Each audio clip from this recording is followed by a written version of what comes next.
പരിശുദ്ധ അമ്മ മാതാവിനും ഉണ്ണീശോയ്ക്കും ഔസേപ്പിതാവിനും 1000 നന്ദി പറയുന്നു. പരിശുദ്ധ അമ്മ ജീവനോടെ പ്രത്യക്ഷപ്പെട്ട ഈ അൾത്താരയിൽ വന്ന് നിൽക്കുവാൻ അമ്മ എനിക്ക് ഭാഗ്യം തന്നതിന് അമ്മയ്ക്കും 1000 നന്ദി ഞാൻ പറയുന്നു. എൻ്റെ പേര് സുലു സന്തോഷ്, വെരൂർ ഇടവക അംഗമാണ്. ഇതെൻ്റെ മക്കളാണ്. ഞാനിവിടെ 2022 ഞാൻ ആദ്യമായി ഉടമ്പടി എടുത്തത്. എൻ്റെ മോൾക്ക് നല്ലൊരു ജോലി കിട്ടാൻ ഞാൻ അമ്മ മാതാവിനോട് ആഗ്രഹിച്ച് പ്രാർത്ഥിച്ചിരുന്നു. മൂത്ത മോള് പഠിച്ചിറങ്ങിയ ഉടനെ അമ്മ അവൾക്ക് നല്ലൊരു സ്ഥാപനത്തിൽ ജോലി തന്ന അമ്മയെ അനുഗ്രഹിച്ചു. അതുപോലെ തന്നെ രണ്ടാമത്തെ മോള് ജർമ്മനി പോകാനായിട്ട് ആഗ്രഹിച്ചപ്പോഴും ഞാൻ അമ്മയോട് ഒരുപാട് പ്രാർത്ഥിച്ചു. അമ്മയെ ആഗ്രഹിക്കുന്നുവെങ്കിൽ മാത്രമേ അമ്മയെ അവളെ പോകാൻ അനുവദിക്കാവുള്ളൂ എന്ന്. അവൾക്ക് ഒരുപാട് ബുദ്ധിമുട്ടുകളും തടസ്സങ്ങളും ഒക്കെ ഉണ്ടായിരുന്നു. എന്നാലും പരിശുദ്ധ അമ്മ അവൾക്കും പോകാനുള്ള വഴി അമ്മ ഒരുക്കി തന്നു. അവൾ തന്നെ ആ സാക്ഷ്യം പറയും. എൻ്റെ പേര് നീതു, ഞാൻ ചങ്ങനാശ്ശേരിയിൽ നിന്ന് വരുന്നത്. ഞാൻ ആദ്യമായി ഉടമ്പടി എടുക്കുന്നത് 2024 മാർച്ച് 22 ഉടമ്പടി എടുത്തതിന് ശേഷമാണ് ഞാൻ ആദ്യം ജർമ്മൻ പഠിക്കാനായിട്ട് പോയത്. ജർമ്മൻ പഠിച്ച് 2025 ജാനുവരി 25 ഞാൻ ആദ്യമായി എക്സാം എഴുതാൻ പോകുന്നത്. അപ്പോൾ ഉടമ്പടി തൈലവും ഉപ്പും എടുത്ത് പ്രാർത്ഥിച്ചതിൻ്റെ ഫലമായി ആദ്യത്തെ അറ്റംപ്റ്റിൽ തന്നെ എനിക്ക് പാസ്സാകാൻ സാധിച്ചു.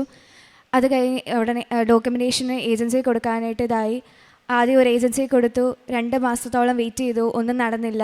അത് കഴിഞ്ഞ് ഞങ്ങളുടെ വീടിൻ്റെ അടുത്തുള്ള ഒരു ആൻറ്റിയുടെ മോള് പോയ ഏജൻസിയിൽ കൊടുത്ത് അന്ന് 1 മാസം കൊണ്ട് ഡോക്യുമെൻറ്റേഷൻ എല്ലാം കഴിഞ്ഞു. അത് കഴിഞ്ഞിട്ടും VFSന് ഡേറ്റ് കിട്ടാനായിട്ട് താമസിച്ചു. ആദ്യം ഡേറ്റ് കിട്ടി, അത് ഞങ്ങൾക്ക് ഡൽഹിയിലാണ് കിട്ടിയത്. അത് പോയി അപ്ലൈ ചെയ്തു, കഴിഞ്ഞു. ഇതാക്കിയപ്പം ഫസ്റ്റിൽ വിസ റിജക്ഷനായി. അത് കഴിഞ്ഞ് ഡിസംബർ 1 ഞാൻ പിന്നെ വിസയ്ക്ക് അപ്ലൈ ചെയ്തു. അവർ പറഞ്ഞു 1 മാസമാണ് വർക്കിംഗ് ഡേയ്സ്. പക്ഷേ എനിക്ക് 14ാമത്തെ ദിവസം എൻ്റെ കയ്യിൽ എൻ്റെ വിസ വന്നു. ജാനുവരി 16 ഞാൻ ജർമ്മനിക്ക് പോവുകയാണ്. അമ്മ മാതാവിനും ഈശോയ്ക്ക് 1000 നന്ദി പറയുന്നു. എൻ്റെ മൂന്നാമത്തെ മോൾക്ക് കൊറോണയുടെ വാക്സിൻ എടുത്തപ്പോൾ ആദ്യത്തെ എടുത്തപ്പോൾ കുഴപ്പമില്ലായിരുന്നു. രണ്ടാമത്തെ എടുത്തപ്പോൾ അവൾക്ക് അവിടെ വെച്ച് തന്നെ അവൾ തലയിറങ്ങി വീഴുകയും അവൾക്ക് ഒത്തിരി ബുദ്ധിമുട്ട്, കണ്ണിങ്ങനെ മറിഞ്ഞ് പുറകോട്ട് പോകുന്ന പോലെ ഉണ്ടാവുകയും അന്ന് അവിടെ അഡ്മിറ്റ് ആവുകയും ചെയ്തു. അപ്പോൾ അന്ന് ഡോക്ടർ ഇങ്ങനെ പറഞ്ഞു, ഫിക്സിൻ്റെ ആരംഭമാണെന്നാണ് തോന്നുന്നത് എന്നിങ്ങനെ പറഞ്ഞു. അപ്പോൾ അത് 3 പ്രാവശ്യം അടുപ്പിച്ച് വീണ്ടും ആ വിഷമം 3 ദിവസമായിട്ട് ഉണ്ടായി. അപ്പോൾ 3-ാം പ്രാവശ്യം വന്നപ്പോഴും ഞാൻ അമ്മയോട് പറഞ്ഞു, അമ്മ ഈ അൾത്താരയിൽ ഞാൻ ആദ്യം ഉടമ്പടി എടുക്കാൻ വന്നപ്പോഴും പുതുക്കാൻ വന്നപ്പോഴും എൻ്റെ 4 മക്കളുമായിട്ടാണ് ഞാൻ വരുന്നത്. എൻ്റെ കുഞ്ഞിന് ആ രോഗം ഉണ്ടാകരുതെന്ന് അമ്മയുടെ നടയിൽ വന്ന് ഞാൻ സാക്ഷ്യം പറഞ്ഞോളാം. ഇനി എൻ്റെ കുഞ്ഞിന് ആ രോഗം ഉണ്ടാകരുത്, കാരണം അത് കണ്ടു നിൽക്കാൻ പറ്റുന്നില്ല. അതുപോലെ അവൾ മരിച്ചു പോകുന്ന ഒരു വെപ്രാളാണ് അവൾ അന്നേരം കാണിക്കുന്നത്. കണ്ടമാനം പുറകോട്ട് മറിഞ്ഞ് പോകുന്നു, അവൾക്ക് ബോധമില്ലാതാവുന്നു. അപ്പോൾ എനിക്കത് കാണാൻ പറ്റുന്നില്ല. ഞാൻ അമ്മയോട് പറഞ്ഞു, അമ്മ ഞാൻ അൾത്താരയിൽ കൊണ്ടുവന്നേക്കാമെന്ന് പറഞ്ഞു. നേർന്ന ആ നിമിഷം തന്നെ പിന്നെ അവൾക്ക് 2 വർഷമായിട്ട് അവൾക്ക് ആ രോഗം ഉണ്ടായിട്ടില്ല. അവൾ പൂർണ്ണ സൗഖ്യമായിട്ടിരിക്കുന്നു. ദൈവം തന്ന ഈ വലിയ അനുഗ്രഹത്തിന് 1000 നന്ദി പറയുന്നു. അതുപോലെ തന്നെ പ്രേക്ഷിത പ്രവർത്തനം ഞാൻ പത്രം കൊണ്ട് ഗവൺമെൻറ് ആശുപത്രിയിൽ കൊടുക്കാറുണ്ട്. അനാഥ മന്ദിരത്തിൽ ഞായറാഴ്ചകളിൽ പൊതിച്ചോറുകൾ കൊടുക്കാറുണ്ട്. പിന്നെ എന്നെക്കൊണ്ട് പറ്റുന്ന പോലെ ഞാൻ മറ്റുള്ളവരെ സഹായിക്കാറുണ്ട്. സ്ഥിരമായിട്ട് ബൈബിൾ വായിക്കാൻ ഒരു വലിയ അനുഗ്രഹം അമ്മ മാതാവ് തന്നു. അത് എത്ര സമയം വായിച്ചാലും എനിക്ക് മതിയാവില്ല. അത്രമാത്രം ഞാൻ ഈശോയോടും അമ്മയോടും ഞാൻ കൂടുതൽ എനിക്ക് അടുക്കാൻ സാധിച്ചു. ഈ ഉടമ്പടിയിലായിരിക്കുമ്പോൾ തന്നെ ഇപ്പം ഞാൻ ഉടമ്പടി എടുത്തിട്ട് ഇത് 5-ാം വർഷമാണ്. 5 വർഷവും ഞാൻ ഉടമ്പടി പുതുക്കുന്നതിന് യാതൊരു താമസവും വരുത്താതെ പുതുക്കാൻ അമ്മ മാതാവ് എനിക്ക് ഉറപ്പ് തരുന്നുണ്ട്. അത് അമ്മയുടെ വലിയൊരു അനുഗ്രഹമാണ്. ഞാൻ അമ്മയോട് ചേർന്ന് മരണം വരെ നിത്യതയിൽ ലക്ഷ്യമാക്കി ജീവിക്കാൻ എനിക്ക് വേറൊന്നും ഞാൻ ആഗ്രഹിക്കുന്നില്ല. അമ്മയെ ഞാനും എൻ്റെ കുടുംബവും അമ്മയോട് ചേർന്ന് ജീവിക്കുന്ന ഒരു കുടുംബമാക്കി മാറ്റണമെന്ന് ഞാൻ ഇന്നും അമ്മയോട് പ്രാർത്ഥിക്കാറുള്ളൂ. അമ്മ തന്ന ഈ വലിയ അനുഗ്രഹങ്ങൾ, കാരണം എൻ്റെ ജീവിത പങ്കാളി ഒന്നിച്ച് വരാനായിരുന്ന സാഹചര്യം ഞങ്ങൾക്ക് അനുകൂലമായതുകൊണ്ടാണ് ഇന്ന് വരാൻ പറ്റാഞ്ഞത്. എൻ്റെ ജീവിത പങ്കാളിക്കാണേലും ഒരു ഞരമ്പ് പൊട്ടിയ സമയത്ത് ഞങ്ങൾക്ക് ഉടമ്പടി തൈലത്തിൽ അമ്മ പെട്ടെന്ന് സൗഖ്യം തരുമായിരുന്നു. കാരണം എൻ്റെ മൂത്ത മോളാ പറഞ്ഞ് ഞങ്ങൾ ആശുപത്രി കൊണ്ടുപോകാൻ ഒരുങ്ങിയ നിമിഷം അമ്മ ഉടമ്പടി തൈലം അമ്മയൊന്ന് തൂത്ത് നോക്കെന്ന് പറഞ്ഞു. ഞാനത് നിങ്ങൾ അവിടെ ഇരുന്ന് വിശ്വാസ പ്രമാണം ചെല്ലാം, ഞാനത് തൂക്കട്ടെന്ന് പറഞ്ഞു. ആ തൂത്ത മാത്രയിൽ തന്നെ അപ്പോൾ തന്നെ ബ്ലഡ് നിന്നു. കാരണം പുള്ളിക്ക് ബൈപ്പാസ് സർജറി ചെയ്തതാണ്. കാരണം ബ്ലഡ് കണ്ടമാനം പോയായിരുന്നു. അത് വലിയൊരു സഖ്യമായിരുന്നു. കാരണം അമ്മ അന്ന് ഞങ്ങൾക്ക് അമ്മ തന്ന എല്ലാ അനുഗ്രഹങ്ങൾക്കും. അതുപോലെ തന്നെ ഒരു 6 വർഷത്തിൽ മുകളിലായി ഞാൻ മൈഗ്രെയിൻ തലവേദന മൂലം വിഷമിക്കുകയായിരുന്നു. 2 വർഷത്തോളം ഞാൻ ഇംഗ്ലീഷ് മരുന്ന് കഴിച്ചു. കാരണം കൂടിയ ഗുളികയായിരുന്നു കഴിച്ചത്. അത് എന്നെക്കൊണ്ട് താങ്ങാൻ പറ്റുന്നില്ല. അപ്പോൾ ഞാൻ പിന്നെ പോയി ഹോമിയോ കഴിച്ചു. ഹോമിയോ ഒരു 1.5 വർഷത്തോളം കഴിച്ചു കഴിഞ്ഞിട്ടും അന്നേരവും ഞാൻ അമ്മയോട് പറഞ്ഞു, അമ്മേ ഞാൻ ഉടമ്പടിയിൽ നിൽക്കുന്ന ഒരു ആളല്ലേ, അമ്മേ ഞാനിനി മരുന്നില്ലാതെ എനിക്ക് ജീവിക്കണം, അമ്മ എനിക്ക് അതിനുള്ള കൃപ തരണേന്ന് ഞാൻ ഓരോ ഉടമ്പടി പുതുക്കിയപ്പോഴും ഞാൻ അമ്മയോട് പറഞ്ഞു. ഇപ്പം 1 വർഷത്തിൽ മുകളിലായി ഞാൻ ഒരു മരുന്നും കഴിക്കുന്നില്ല. കഴിക്കുന്നില്ല. അത് അമ്മയുടെ വലിയൊരു അനുഗ്രഹമാണ്. കാരണം നല്ല വിലയുള്ള മരുന്നായിരുന്നു ഞാൻ കഴിച്ചുകൊണ്ടിരുന്നത്. അമ്മ എനിക്ക് തന്ന ഈ അനുഗ്രഹങ്ങൾക്ക് കോടാനുകോടി നന്ദി ഞാൻ പറയുന്നു. എൻ്റെ പേര് നിമ്മി. ഞാൻ വെരൂർ ഇറവഴിയിൽ നിന്ന് വരുന്നു. ഞാൻ റേഡിയോഗ്രാഫറാണ്. ഞാൻ പഠിച്ചിറങ്ങിയ പാടെ 1 മാസത്തിനുള്ളിൽ തന്നെ എനിക്ക് ജോലി കിട്ടി. ഞാൻ അമ്മ മാതാവിനോട് പ്രാർത്ഥിച്ചു, മാതാവേ ഞാൻ പഠിച്ചിറങ്ങിയ പാടെ തന്നെ എനിക്ക് ജോലി കിട്ടണേ, അതിനൊരു താമസവും വരരുതേ. എൻ്റെ കൂടെ പഠിച്ച പല പിള്ളേരും ഇപ്പോഴും ട്രെയിനി ആയിട്ട് തന്നെ പല സ്ഥലത്ത് ട്രെയിനി ആയിട്ട് നിൽക്കുമ്പോഴും ഞാനിപ്പം സ്റ്റാഫായിട്ടാണ് ജോലി ചെയ്യുന്നത്. അമ്മ മാതാവിന് ഒരുപാട് നന്ദിയുണ്ട്. എനിക്ക് നീതി നടത്തി തരുന്ന ദൈവമേ, ഞാൻ വിളിച്ചപേക്ഷിക്കുമ്പോൾ എനിക്ക് ഉത്തരം അരുളണമേ. ഞെരുക്കത്തിൽ എനിക്ക് അങ്ങ് അഭയമരുളി കാരുണ്യപൂർവം എൻ്റെ പ്രാർത്ഥന കേൾക്കണമേ. സങ്കീർത്തനം 4:1. വിളിച്ചപേക്ഷിക്കുമ്പോൾ ഉത്തരം അരുളുന്ന ഒരു ദൈവമാണ് നമ്മുടെ ദൈവം.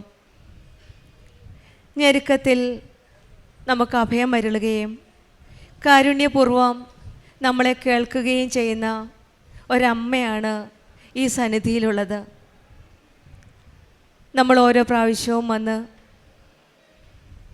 നമ്മളുടെ വിളിച്ചപേക്ഷിക്കുമ്പോൾ ഈശോയും അമ്മയും ചേർന്ന് നിന്ന് ഉത്തരം അരുളുന്ന ഒരു പദ്ധതിയാണ് ഉടമ്പടി ജീവിതം. ഈശോയും അമ്മയും നമുക്ക് അഭയം തരുന്ന ഒരാലയമാണിത്. വിളിച്ചപേക്ഷിക്കുന്ന ആരുടെയും പ്രാർത്ഥന കേൾക്കാതിരുന്നിട്ടില്ല ഈ ഈശോയും അമ്മയും. അങ്ങനെയാണ് ഈ മക്കളും സാലു സന്തോഷും നീതു വർഗീസും ഇവിടെ വന്ന് ഉടമ്പടി എടുത്ത് പ്രാർത്ഥിച്ചതിൻ്റെ ഒരു വലിയൊരു അനുഗ്രഹ സാക്ഷ്യമാണ് നമ്മളോട് ഷെയർ ചെയ്തത്. മാതാവിനും ഈശോയ്ക്കും നന്ദി പറയാനാണ് ഇന്ന് ഈ മക്കൾ ഈ സന്നിധിയിലെത്തിയത്. പല കാര്യങ്ങൾക്കുമായിട്ടുമാണ് ഇവർ പ്രാർത്ഥിച്ചത്. മൂത്ത മകൾക്ക് പഠിച്ചിറങ്ങിയ ഉടനെ പെട്ടെന്നൊരു ജോലി തരികയും ഇളയ മകൾക്ക് ജർമ്മനിയിൽ നഴ്സിങ്ങിന് പോകുവാനും ഇതെല്ലാം സാധിച്ചത് ഉടമ്പടിയിൽ നിയോഗമായി സമർപ്പിച്ചപ്പോഴാണ്. നമുക്കറിയാം, സമയചുരുക്കത്തിൻ്റെ അമ്മ എല്ലാ കാര്യത്തിലും നമ്മുടെ ഓരോ കാര്യത്തിലും ഇടപെടുന്ന ഒരമ്മയാണ്. നമ്മൾ ഓരോ കാര്യവും മുന്നോട്ട് വെക്കുമ്പോഴും സമയചുരുക്കത്തിൻ്റെ അമ്മയാണ് എല്ലാം ഈശോയോട് പറഞ്ഞ് നമുക്കതെല്ലാം തക്ക സമയത്തിന് എത്തിച്ചു തരുന്നത്, നടത്തി തരുന്നത്. മറ്റൊരു വലിയ കാര്യമെന്ന് പറഞ്ഞാൽ ഈ കുടുംബം ഒത്തൊരുമിച്ച് വിശ്വാസ കൈമാറ്റം ചെയ്യുന്നതിൻ്റെ ഒരു വലിയൊരു സാക്ഷിയായിട്ടാണ് ഇവിടെ നിൽക്കുന്നത്. അച്ഛൻ വിദേശത്താണ്, ഇപ്പോൾ വരാൻ പറ്റുകയില്ലായിരുന്നു. അമ്മയും കുടുംബവും എല്ലാ മക്കളും എല്ലാവരും ഒന്നിച്ച് നിന്ന് ഇവിടെ നിന്ന് പരിശുദ്ധ അമ്മയുടെ അരികിൽ സാക്ഷ്യം പറയാനെത്തി മക്കളെ എല്ലാവരെയും ഈ ഉടമ്പടി ജീവിതത്തിൽ നയിച്ച് മക്കളും ഉടമ്പടി ജീവിതത്തിലാണ്. അവരും അവരുടേതായ നിയോഗങ്ങൾ സമർപ്പിച്ച് അവരും അച്ഛനും അമ്മയ്ക്കും വേണ്ടി പ്രാർത്ഥിക്കുന്നു. അവരുടേതായ നിയോഗങ്ങൾ അവരും ഈശോയിലും അമ്മയിൽ സമർപ്പിച്ച് പ്രാർത്ഥിക്കുന്നു.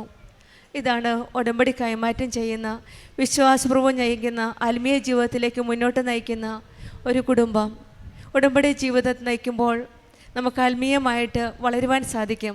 ബൈബിൾ വായിക്കുവാനും മറ്റുള്ളവരോട് പറഞ്ഞു കൊടുക്കുവാനും പത്രം മറ്റുള്ളവർക്ക് ഷെയർ ചെയ്യുവാനും സോഷ്യൽ മീഡിയയിൽ സാക്ഷ്യങ്ങളെല്ലാം ഷെയർ ചെയ്ത് അച്ഛൻ്റെ ടോക്ക് ഷെയർ ചെയ്യാനൊക്കെയുള്ള ഒരനുഗ്രഹവും ആ ഉടമ്പടിയുടെ ചൈതന്യത്തിൽ ജീവിക്കുമ്പോഴാണ് നമ്മുടെ ജീവിതത്തിൽ ദൈവഭക്തിയും മറ്റുള്ളവരോടുള്ള കരുണയും ഒക്കെ നമ്മുടെ ജീവിതത്തിൽ വന്ന് മറ്റുള്ളവരെ സഹായിക്കാനുള്ള ഒരു മുന്നോട്ട് ആത്മാർത്ഥമായിട്ട് ഉടമ്പടി ജീവിതം നയിക്കുമ്പോൾ അവരുടെ ജീവിതത്തിൽ നമുക്ക് കാണുവാൻ സാധിക്കുന്നത് വളരെ മാറ്റമാണ്. നമ്മുടെ ജീവിതത്തിലും ഉടമ്പടി ജീവിതത്തിൽ നമുക്കും ഈശോയും അമ്മയും അനുകരിച്ച് വിശ്വാസത്തോടെ നമുക്ക് ജീവിക്കാം. എന്തു തന്നെയായാലും നഷ്ടമോ ദാരിദ്ര്യമോ ദുഃഖമോ സങ്കടമോ രോഗമോ ആയിരിക്കാം, ഏതവസ്ഥയിലാണെങ്കിലും ഈശോയുടെയും അമ്മയുടെയും കരങ്ങൾ മുറുകെ പിടിച്ചുകൊണ്ട് നമുക്ക് ഉടമ്പടി ജീവിതം മുന്നോട്ട് നയിക്കാം. നമുക്ക് ഒരിക്കലും മറക്കാതിരിക്കാം, നമ്മളുടെ കരം വിളിച്ച് അപേക്ഷിക്കുമ്പോൾ നമുക്ക് ഉത്തരം അരുളുന്ന ഒരു ദൈവമാണിവിടെ. ഞെരുക്കളങ്ങളിൽ നിന്ന് നമുക്ക് അഭയം അരുളുന്ന ഒരമ്മയുണ്ട് ഇവിടെ. കാരുണ്യപൂർവ്വം നമ്മളെ കേൾക്കുന്ന ഈശോയും അമ്മയുടെ അരികിലേക്ക് നമ്മളുടെ നിയോഗങ്ങളും ചേർത്ത് പിടിച്ച് നമുക്ക് വിശ്വസ്തയോടെ ഉടമ്പടി ജീവിതം നയിക്കാം. സാലു സന്തോഷിനും നീതുവിനും കുടുംബത്തിലെ എല്ലാ അംഗങ്ങൾക്കും ലഭിച്ച എല്ലാ അനുഗ്രഹങ്ങൾക്കും നമുക്ക് കരങ്ങളടിച്ച് ദൈവത്തെ മഹത്വപ്പെടുത്താം. യേശുവേ നന്ദി, യേശുവേ സ്തുതി. അത്യപൂർവ ദൈവാനുഭവങ്ങൾ ഇനി നിങ്ങൾക്കും സ്വന്തം. ഈ യൂട്യൂബ് ചാനൽ ഇതുവരെ സബ്സ്ക്രൈബ് ചെയ്തിട്ടില്ലെങ്കിൽ ഇപ്പോൾ തന്നെ സബ്സ്ക്രൈബ് ചെയ്യുക. ഈ വീഡിയോ ഇപ്പോൾ തന്നെ നിങ്ങളുടെ സുഹൃത്തുക്കൾക്ക് ഷെയർ ചെയ്തുകൊണ്ട് കർത്താവിൻ്റെ പ്രേക്ഷിതരാകുക.